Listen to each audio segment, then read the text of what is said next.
देश के चुनाव इस साल जो हैं बड़े चुनाव हैं, कर्नाटका, मध्य प्रदेश, राजस्थान, छत्तीसगढ़, और ये एक तरीके से 2024 के पहले एक सेमीफाइनल मैच है। तो आप कर्नाटका के चुनाव को कैसे देखते हैं? आज क्या लगता है आपको, वहाँ पर स्थिति क्या है?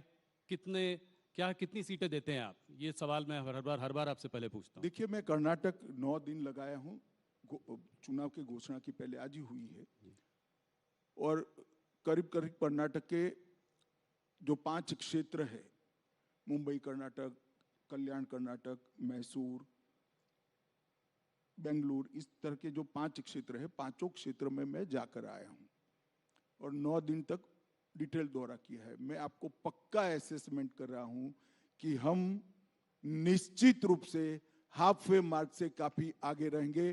पूर्ण बहुमत की भारतीय जनता पार्टी की सरकार बनने जा रही है।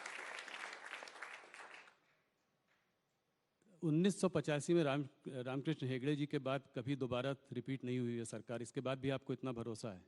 30 साल के बाद 30 साल तक कभी भी पूर्ण बहुमत की सरकार नहीं आई थी। कई सालों से पूर्ण बहुमत की सरकार रिपीट भी नहीं हुई थी 77 के बाद। ये दोनों मोदी जी के समय में हुआ, ये भी हो जाएगा, आप चिंता मत करिए। एक अजीब सी चीज देखी कर्नाटका में, मुख्यमंत्री बोम्मई हैं और चेहरा येडियुरप्पा। प्रधानमंत्री ने भी उनका हाथ पकड़ा और उनका जो है उनको प्रोत्साहन दिया जब वो गए थे वहाँ पे।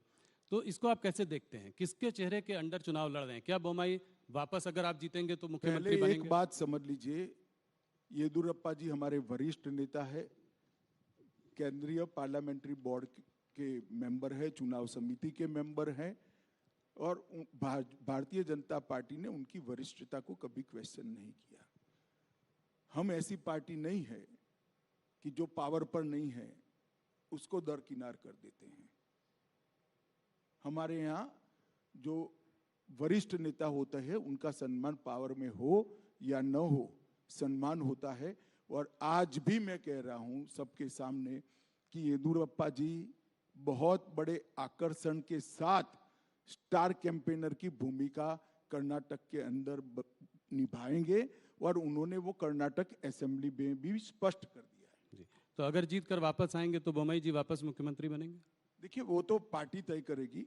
अभी पार्टी में इस प्रकार की कोई चर्चा नहीं हुई है, पर बोम्मई जी हमारे मुख्यमंत्री है, बहुत अच्छा काम किया है और अच्छे से चला रहे हैं।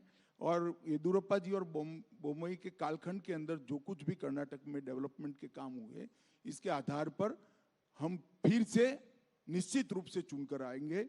और कर्नाटक की जनता डबल इंजन सरकार चाहती है।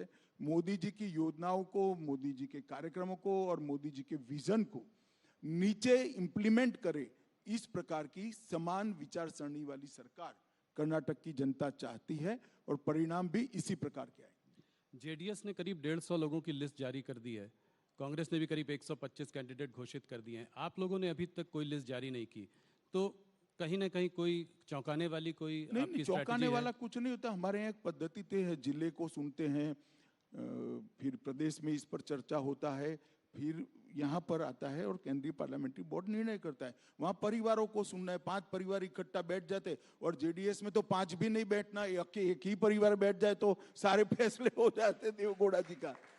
और यहाँ 3-4 परिवार बैठ जाए तो फैसला तो उनके लिए बड़ा सरल है। हमारे यहाँ लाखों कार्यकर्ताओं से चरणबद्ध चर्चा करनी होती है तो थोड़ी देर लगती है भैया, हम थोड़े स्लो भी है।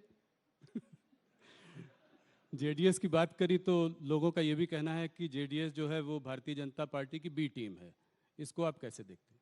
देखिए, फिर से एक बार आप स्टडी करे बगैर का सवाल कर रहे हैं। गत चुनाव में हम सबसे ज्यादा सीटों के साथ 1 नंबर की पार्टी बने थे। हमारी 104 सीटें थी, जेडीएस की 34 सीटें थी, और फिर जेडीएस कांग्रेस की गोदी में सत्ता के लिए बैठ गई और दोनों ने सरकार बनाई। अब बताइए जेडीएस किसकी बी टीम है? जरा बताइए ना जनता को। तो आपकी कोई बातचीत नहीं चल रही है? आपकी कोई बातचीत नहीं चल रही है? नहीं, हमारी कोई बातचीत उनका हम हर सीट पर लड़ेंगे, पूर्ण बहुमत के लिए लड़ेंगे, और मोदी जी के नेतृत्व में पूर्ण बहुमत आएगा, इसका मुझे पूर्ण भरोसा है। किसी से बातचीत का सवाल ही पैदा नहीं। कोई